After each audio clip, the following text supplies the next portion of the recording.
Could I please get an overview on the current e-commerce market in the APAC region, as well as specifically for e-commerce in terms of F&B? F&B e-commerce, or online grocery, in Asia is growing at a very rapid pace. However, we see a lot of variations by different markets in terms of penetration, size, and growth rate. For example, South Korea, China, and Japan will have the largest market size for online grocery.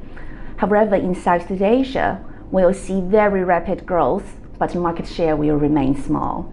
Please do share some key numbers in terms of value and growth in the APAC e-commerce market for F&B. For example, the current largest and the current fastest markets, and which these will be in the next 5 years. China will remain and strengthen its position as the largest online grocery market in Asia, and this will be driven by the large and rising middle class, the use of smartphone, and strong internet connectivity. We see a lot of investment going into online grocery, such as the investment from Alibaba and JD.com. They're investing a lot into logistics, into last mile delivery, and into even physical stores to drive the growth of online grocery.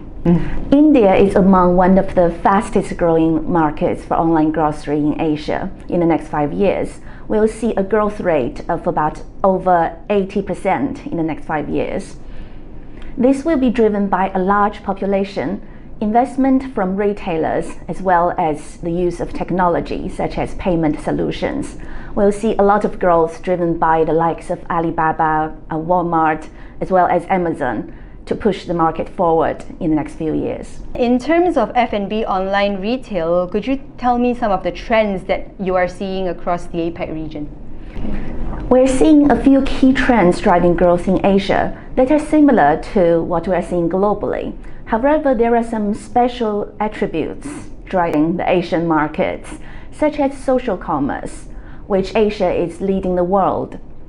For social commerce, we mean how people can sell online via different channels, such as group buying platforms, which are very popular in Asia, especially in China, where people share their reviews with their friends and family, and when they buy something together, they get a huge discount, and shoppers get great satisfaction for getting this big discount from the retailers. Or in countries like Thailand or the Philippines, we see a lot of people are selling via social media, such as WhatsApp or Facebook Messenger. That's because a lot of people don't have access to online banking, or they don't own a credit card. So these kind of social channels are driving the online grocery forward, which we're not seeing in the rest of the world. But we do think this is a trend that will pick up in the region and beyond the region. What are some of the benefits of online retail as compared to traditional retail? Do you see online overtaking traditional? There are a few things that shoppers are always looking for, and this doesn't change no matter how our lifestyle changes, how our society changes. And these three attributes are the value and convenience, as well as the choice for the shoppers. So the online channel for grocery provides all these three attributes the shoppers look for in a different way from the traditional channels.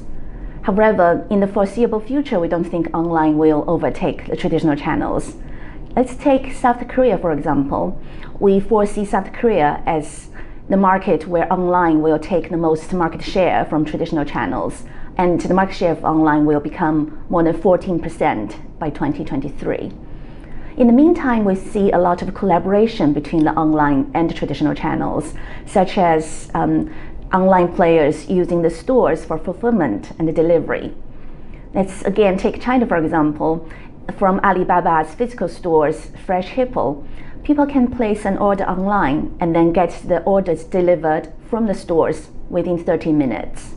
How much importance does the technology powering all of these various online platforms carry?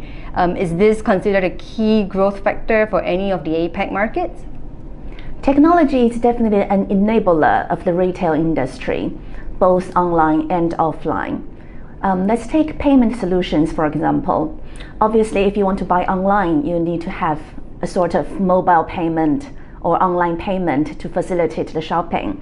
So in Southeast Asia, we have Grab Pay options, we have GoPay, and in China we have Alipay or WeChat Pay, which are getting extremely popular and expanding across the region.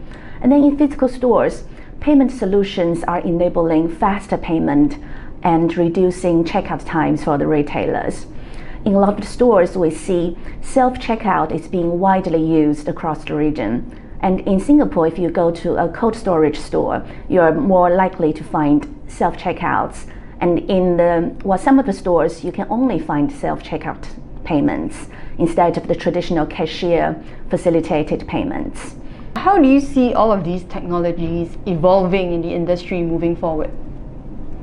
So for payment solutions, for example, besides what we see in the stores as self-checkouts, we see some retailers are testing new applications and new technologies for payment, such as some retailers would use RFID technology, so shoppers can scan a whole basket of products in one go. Or in some markets, we'll see retailers trialing facial recognition payment so that shoppers don't even have to do anything but scanning their face for payment. So we see a lot of testing and experimenting with technology, driving in-store efficiencies and providing a better shopper experience. As the world moves increasingly towards an online-offline integrated, or what people are calling a new retail model, how do you see e-commerce for food evolving as it moves forward?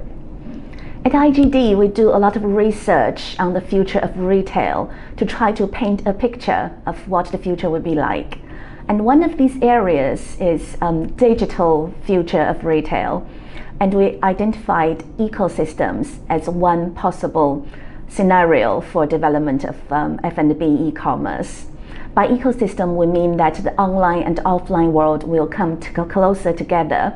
So shoppers will be able to purchase online, get their orders offline, as well as this whole process will be facilitated by the development of logistics and financial services, such as all the payment solutions we mentioned earlier.